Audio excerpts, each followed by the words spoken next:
3 विधायकों के ऊपर स्टिंग ऑपरेशन होता है और जिसमें एक विधायक खींवसर के भी है, जहाँ से आपके आरएलपी पार्टी के सुप्रीमो हनुमान बेनीवाल आते हैं, चुनाव लड़ चुके हैं, काफ़ी बार विधायक भी रह चुके हैं।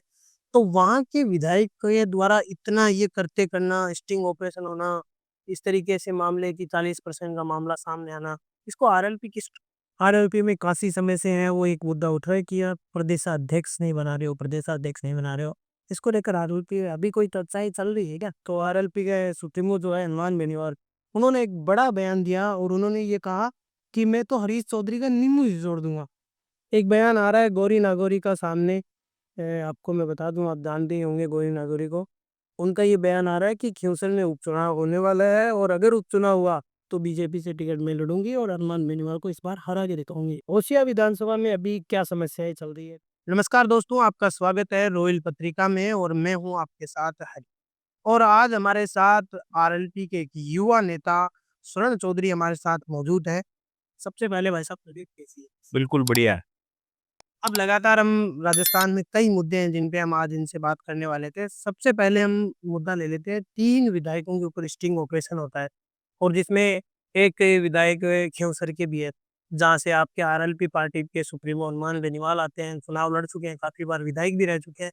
तो वहाँ के विधायक के द्वारा इतना ये करते करना, स्टिंग ऑपरेशन होना, इस तरीके से मामले की 40% का मामला सामने आना, इसको आरएलपी किस देखिए, ये राजस्थान के लिए इससे बड़ा काला अध्याय हो नहीं सकता कि एक चुनाव जनप्रतिनिधि इतना बड़ा जो है घोटाला करे और खुले में खेल खेले 40% का, तो ये इससे बड़ी शर्मनाक और देश के लिए, प्रदेश के लिए दुर्भाग्य की बात नहीं होगी। और पूरी जो राजस्थान की जनता को जो है बदनाम करने का काम ऐसे विधायक ने किए।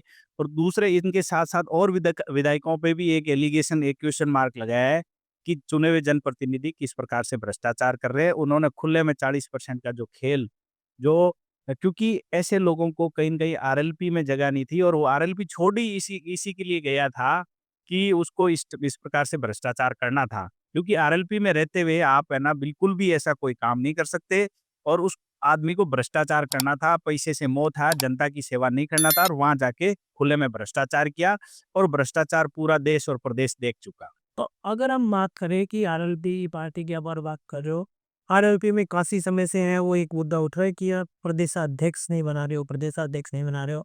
इसको लेकर आरएलपी में अभी कोई चर्चाएँ चल रही है क्या? देखिए, हमारे राष्ट्रीय अध्यक्ष ही हैं, राष्ट्रीय अध्यक्ष हमारे माननीय हनुमान बेनीवाल जी है और पूरे जिलों में जिलाध्यक्ष अपने जो पूर्व जिलाध्यक्ष है, जो अभी निगरानी समिति की जो नियुक्तियाँ हुई है, पूरी टीम काम कर रही है।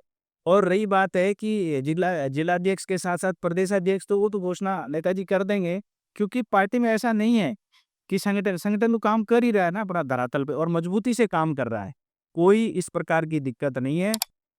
आगामी पंचायत चुनाव बहुत मजबूती से चुनाव लड़ेंगे। पंचायत चुनाव के साथ-साथ 2028 का चुनाव हम बहुत ही मजबूती से चुनाव लड़ेंगे। इसमें कोई दो राय नहीं। आरएलपी प्रदेश का तीसरा मोर्चा मजबूती से है, इन सरकारों के सामने टक्कर ले रहा है और सही मायने में जो है विपक्ष की भूमिका राजस्थान में कोई निभा रहा है, तो वो राष्ट्रीय लोकतांत्रिक पार्टी सड़कों पे लड़ते हुए आपको नज़र आ रही है। अगर हम बात करें आरएलपी के, तो आरएलपी के सुप्रीमो जो है हनुमान बेनीवाल, उन्होंने एक बड़ा बयान दिया और उन्होंने ये कहा कि मैं तो हरीश चौधरी का नींबू ही जोड़ दूँगा। और हरीश चौधरी के ऊपर कई बड़े बयान हैं, वो हनुमान बेनीवाल देते रहते हैं, आरएलपी के नेता भी देते रहते हैं। हरीश चौधरी से स्पेशली कोई खुन्नस है या फिर कांग्रेस पार्टी के प्रति ये बहस? देखिए, किसी से कोई खुन्नस नहीं है, लेकिन जो जो उन्होंने करते किया है, राजस्थान पत्रिका और दैनिक भास्कर में जो छापा है, ठग ठग ऑफ पंजाब, ये हमने तो नहीं लिखा। ये आपके मीडिया के माध्यम से ही लिखे रहे हैं। जिस प्रकार से जो लोग भ्रष्टाचार, घोटाले और जो चीज़ें कर रहे हैं, वो पूरा प्रदेश देश देख रहा है। और जो देखिए, हनुमान बेनीवाल जी कोई भी आरोप बिना तथ्य के नहीं लगाते हैं।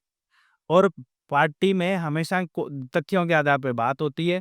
जो जिस प्रकार की जो चीज़ें कर रहे हैं, वो पूरी जनता जानती है कि कौन क्या कर रहा है, कांग्रेस के नेता क्या कर रहे हैं, बीजेपी के क्या कर रहे हैं, भ्रष्टाचार कहाँ-कहाँ हो रहा है, वो पूरा आरएलपी पार्टी और आरएलपी पार्टी के सुप्रीमो हमेशा किसान, जवान, पीड़ित, शोषित के लिए हम लोग हैं, सड़क से लेके सदन तक लड़ते हुए नज़र आ रहे हैं। इसी प्रकार हम लड़ते रहेंगे। एक बयान आ रहा है गौरी नागौरी का सामने। आपको मैं बता दूँ, आप जानते ही होंगे गौरी नागौरी को।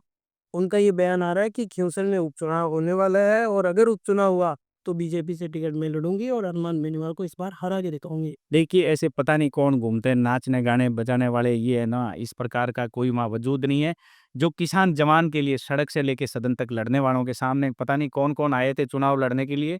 ये स्वतंत्र देश है, चुनाव कोई भी लड़ सकता है, लेकिन ऐसे पता नहीं, मैं नहीं जानता वो कौन है। हर कोई सुबह उठता है और शाम को ये बोलता है कि मैं चुनाव लड़ूँगा। चुनाव लड़ने के लिए अपना जीवन समर्पित करना पड़ता है, संघर्ष करना पड़ता है, रोडों पे पुलिस की लाठियाँ खानी पड़ती है, किसान जवान के हक अधिकारों की लड़ाई लड़नी पड़ती है। गाना गाते-गाते कह दे कि नहीं मैं तो नेता बनूँगा, नेता बनते कह दे कि नहीं मैं तो ये बनूँगा, ऐसे नहीं होता है। इसमें लंबा संघर्ष करना पड़ता है और संघर्ष से ही जनता है, वो मानती है, क्योंकि जनता ऐसे वोट नहीं देती किसी को। अब कोई कहने से कोई नेता नहीं बन जाता। अगर मैं बात करूँ आपकी विधानसभा जो आप ओसिया से आते हो, ओसिया विधानसभा में अभी क्या समस्याएँ चल रही है? क्योंकि वही सारी है वो बिजली की समस्या से लोग त्रस्त है, जिस प्रकार से भजनलाल सरकार का जो फेलियर है और जो हालात बिजली के बने हुए हैं कि किसान खून के आंसू रो रहा है। बिजली के लिए पिछले दिनों यूरिया डीएपी के लिए जो हालात थे कि डीएपी यूरिया खरीदने के लिए लाठियां खानी पड़ी पुलिस को, जगह जगह पे लोग परेशान थे, डीएपी नहीं मिल रही थी, डीजल 100 पार हो गया और हालात खराब है। किसानों को जगह जगह डबल टैक्स देने पड़ते हैं, टोल टैक्स देना पड़ता है। किसान के बेटे बोर्ड के एग्जाम में पढ़ाई नहीं कर पाते, शाम को 8 बजे लाइट कटती है, रात की 12-1 बजे तक आती नहीं है और कोई सुनने वाला नहीं है। जंगल राज है। चीख-चीख के किसान कह रहा है कि हमें लाइट की समस्या है, लेकिन आरएलपी पार्टी हनुमान बेनीवाल जी के अलावा कोई इस प्रदेश में किसानों का, जवानों का सुनने वाला नहीं है। किस प्रकार से बजरी माफिया, पेपर माफिया, भू माफिया, इनके खिलाफ कोई प्रदेश में कोई लड़ाई लड़ रहा है, तो वो राष्ट्रीय लोकतांत्रिक पार्टी और पार्टी के सुप्रीमो हनुमान बेनीवाल जी और हम लोग लड़ रहे हैं और आगे भी लड़ते रहेंगे। और अभी जो हालात है, वो किसानों के हालात अच्छे नहीं है राजस्थान में। पिछली बार जब ओसिया में चुनाव हुआ था तब तो आपने अ, नहीं लड़ा चुनाव, दावेदार होने के बावजूद भी। अगर इस बार चुनाव होता है, तो क्या आप चुनाव लड़ने के हो? रणनीति क्या देखिए, है? ये तय हमारे पार्टी के जो राष्ट्रीय अध्यक्ष हैं, पार्टी के सुप्रीमो हनुमान बेनीवाल जी तय करते हैं और हनुमान बेनीवाल जी के निर्देशानुसार हम लोग काम करते हैं। पार्टी जो ज़िम्मेदारी देती है मुझे ब बेखूबी के मेहनत के साथ मैं निभाने की कोशिश करता हूँ, आगे भी निभाता रहूँगा और पार्टी बिल्कुल मजबूती से चुनाव लड़ेगी, किसी के कहने से कुछ नहीं होगा, क्योंकि राष्ट्रीय लोकतांत्रिक पार्टी का जो सिंबल है, वो किसान जवान की मेहनत का सिंबल है और नेताजी ने ये सिंबल जो है किसानों को बड़ी लंबी मेहनत के बाद ये सिंबल दिया। इस सिंबल के लिए हम ताकत लगाएँगे, जी जान लगाएँगे। तीसरे मोर्चे की हर बार बात आती है, तीसरा मोर्चा खड़ा होगा, तीसरा मोर्चा खड़ा होगा। हरियाणा, पंजाब, दिल्ली इनमें तीसरा मोर्चा इसलिए खड़ा हो जाता है क्योंकि इनका जो क्षेत्रफल है, जनसंख्या है वो कम है। राजस्थान इतना बड़ा प्रदेश है, इतना बड़ा क्षेत्रफल है, इतनी जनसंख्या है। क्या आपको लगता है आरएलपी पार्टी है वो लोगों के दिलों में जगह बना पाएगी? क्या तीसरा मोर्चा है वो खड़ा कर पाएगी? बिल्कुल बढ़ा चुकी है, 2.5% वोट ले चुकी है और 1.5% में सरकार चेंज हो जाती है। जो पिछले जो चुनाव थे, उन चुनाव में 18 से लेके और 23 के चुनाव में 2.5% राजस्थान के अंदर किसी ने वोट लिए है, तो वो आरएलपी पार्टी ने लिया। आज की तारीख में आरएलपी पार्टी निर्णायक की भूमिका में है राजस्थान में, बिना आरएलपी के सरकार नहीं बन सकती। ये स्थिति आज की तारीख में आज चुनाव करा लो और राष्ट्रीय लोकतांत्रिक पार्टी तो मजबूती से लड़ रही है और तीसरा मोर्चा यहाँ मजबूती से चुनाव लड़ रहा है। क्योंकि जिस जो चुनाव लड़े हैं, चाहे पिछले पंचायत के चुनाव हो, जिला परिषद के चुनाव हो, चाहे विधानसभा के चुनाव हो, इतना वोट परसेंटेज वोट लेना बड़ी बात है। इतना बड़ा क्षेत्रफल होते हुए भी राजस्थान में और साथ ही साथ खाली चुनाव नहीं लड़ रही है, पार्टी धरातल पे जो है किसान जवान और पीड़ित शोषित की आवाज़ बढ़ के प्रदेश के अंदर मजबूती से लड़ रही है। आप देखो, कहीं भी शोषण होता है तो हनुमान बेनीवाल और राष्ट्रीय लोकतांत्रिक पार्टी का ही नाम क्यों आता है? कहाँ है कांग्रेस, बीजेपी? मैं कह रहा हूँ जिस प्रकार से पेपर माफिया के खिलाफ लड़ाई लड़ी, चाहे आप याद करो किसान आंदोलन, -5 डिग्री टेम्परेचर था, कड़कड़ाती ठंड पड़ रही थी, शाहजहाँपुर बॉर्डर पे एकमात्र कोई पार्टी जो बैठी थी देश और प्रदेश की, पंजाब के बाद में राजस्थान से सिर्फ और सिर्फ हनुमान बेनीवाल जी थे, जिन्होंने सत्ता को ठोकर मार के अपनी पार्टी को लेके और शाहजहाँपुर बॉर्डर पे 65 दिनों तक बैठे रहे और किसानों के लिए लड़ाई लड़ी, काले कानून वापिस हुए। इसी प्रकार पेपर माफिया के खिलाफ, इसी प्रकार बजरी माफिया के खिलाफ, भू माफिया के खिलाफ।